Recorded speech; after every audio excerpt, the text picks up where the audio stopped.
Ceasefire between India and Pakistan, it is holding. There were celebrations in the streets of Pakistan once the ceasefire was announced. It was around 5 p.m. in India and Pakistan. So President Trump announced the truce and took credit for it. But there have been conflicting claims about the degree to which the U.S. was involved. The air crackled with a tension thick enough to taste. India and Pakistan, two nuclear-armed giants, stood against each other. Well, there's a long history between these two countries, and this is the biggest dogfight in recent history, so how did it all happen? Let's find out.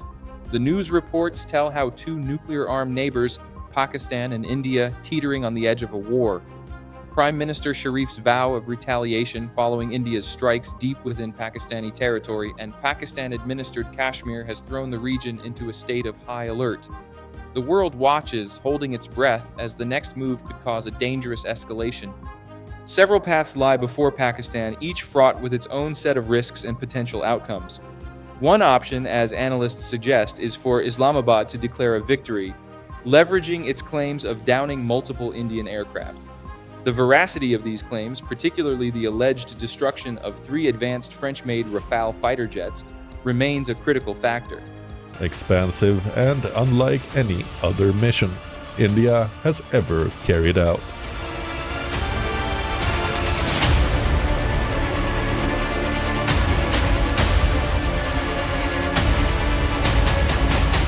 At 1:05 a.m. IST on May 7th, Wednesday, the Indian Armed Forces launched its most daring strikes in Pakistan and Pakistan-occupied Kashmir.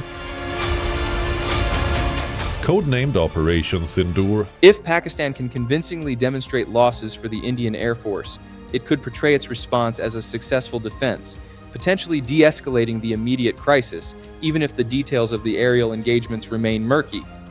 This approach would allow Pakistan to assert that it has inflicted costs on India's military, potentially satisfying domestic pressures for a strong response without necessarily triggering further military action. However, the possibility of a direct retaliatory strike by Pakistan looms large.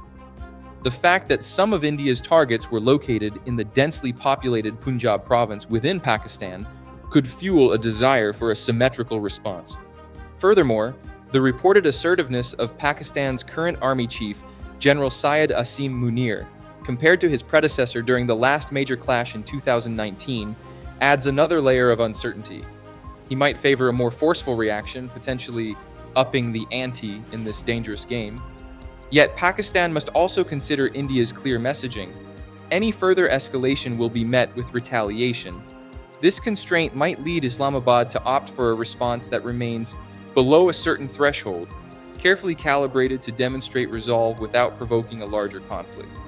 Defense Minister Khawaja Asif's statement that Pakistan would only target military installations in India, not civilian areas, could be an indication of this more measured approach. While analysts note that all possibilities remain on the table, recent statements from Islamabad seem to lean towards a calculated response aimed at de-escalation. Adding another layer of complexity to this volatile situation is the Pakistani account of the aerial engagement. A senior Pakistani security source described the dogfight as one of the largest and longest in recent aviation history, involving a staggering 125 fighter jets battling for over an hour. The source claimed that missile exchanges occurred at significant distances, exceeding 160 kilometers. Intriguingly, the source suggested that neither side was willing to risk their pilots crossing the border, a stark contrast to the 2019 incident where an Indian pilot was shot down and briefly held captive, an event described as a humiliation that both sides were keen to avoid repeating.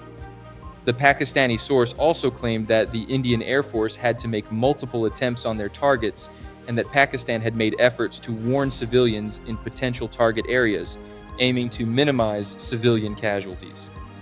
The current crisis was triggered by India's military operation, which it claimed targeted terrorist infrastructure belonging to Lashkar-e-Taiba and Jaish-e-Mohammed in response to the April massacre of civilians in Indian-administered Kashmir.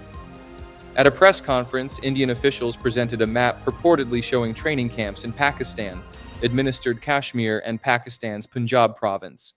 Indian Foreign Secretary Vikram Misri reiterated India's accusation that Pakistan supports terrorism in the disputed region, a charge Islamabad vehemently denies.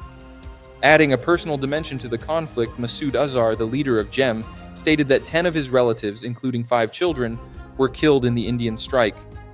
GEM, a Pakistan-based group seeking to integrate Indian-administered Kashmir with Pakistan, has been designated as a terrorist organization by the US and the UN Security Council. However, efforts to have its leader, Masood Azhar, listed as an internationally designated terrorist were previously blocked by China. As the world grapples with these developments, the delicate dance between these two nuclear powers continues, with the potential for devastating consequences hanging in the balance. The next few hours and days will be critical in determining whether diplomacy can prevail or if the region is plunged into a conflict with unimaginable ramifications. The digital airwaves, usually a hum of mundane daily life, crackled with urgent pronouncements. From Islamabad, Prime Minister Shehbaz Sharif's office issued a stark directive. The Pakistani military was authorized to act in self-defense with corresponding actions. The phrase, deliberately vague, hung heavy with implication, a veiled threat of retaliation. Sharif publicly praised his air force, echoing the military's claim of downing 5 Indian fighter jets, a bold assertion that amplified the already heightened tensions. Defense Minister Khawaja Asif, attempting to navigate the precarious line between strength and restraint, cautioned that Pakistan was trying to avoid a full-fledged war. He emphasized that any Pakistani strikes would be limited to military targets, a promise aimed at mitigating civilian casualties, but one that offered little comfort in the face of escalating hostilities. The claim of downed aircraft, particularly the sophisticated French-made Rafale fighter jets, became a focal point. A high-ranking French intelligence official confirmed to CNN that at least 1 Rafale had been lost, marking a grim milestone for the advanced warplane. Pakistan's claim of downing 3 Rafales, however, remained unanswered by Indian officials, adding to the fog of war and fueling the already rampant speculation. The human cost of the conflict continued to mount. In Pakistan and Pakistan-administered Kashmir, the death toll climbed to 31, with 57 injured, a stark reminder of the devastating impact of military escalation.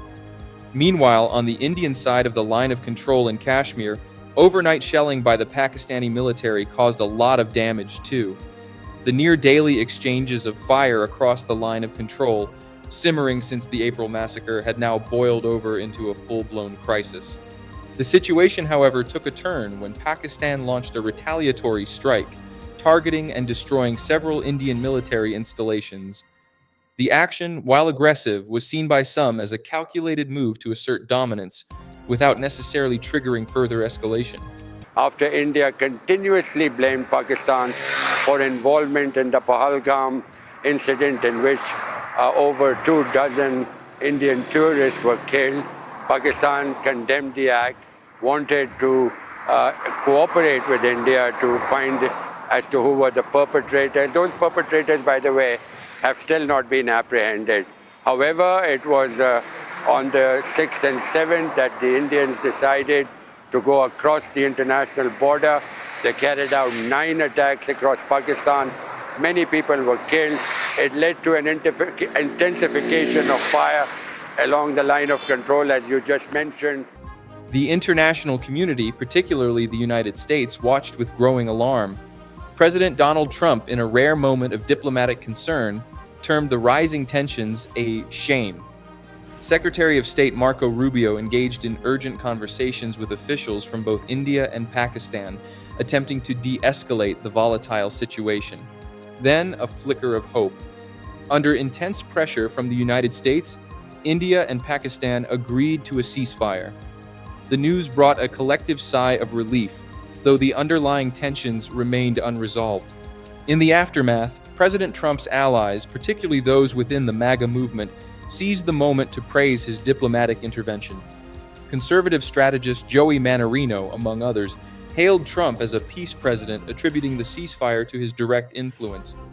Talking about at this hour, as we are live from the main city of Pakistan-controlled Kashmir and a rally in Islamabad, Pakistan and India hinting at de-escalating their current conflict after firing missiles at each other hours earlier. Now, the two have been locked in hostilities after a gun massacre last month that India blames on Pakistan. The narrative, however, was complex. While Trump's administration undoubtedly played a role in pushing for de-escalation, the ceasefire was also a result of a delicate balancing act by both India and Pakistan, each weighing the costs of further conflict against the potential benefits. The fragile peace, achieved through a combination of international pressure and careful maneuvering, hung in the balance, a stark reminder of the ever-present threat of nuclear conflict in the region. Meanwhile, thousands of miles away in the heart of Washington, D.C., the Trump administration, operating under its peace through strength mantra, was working behind the scenes.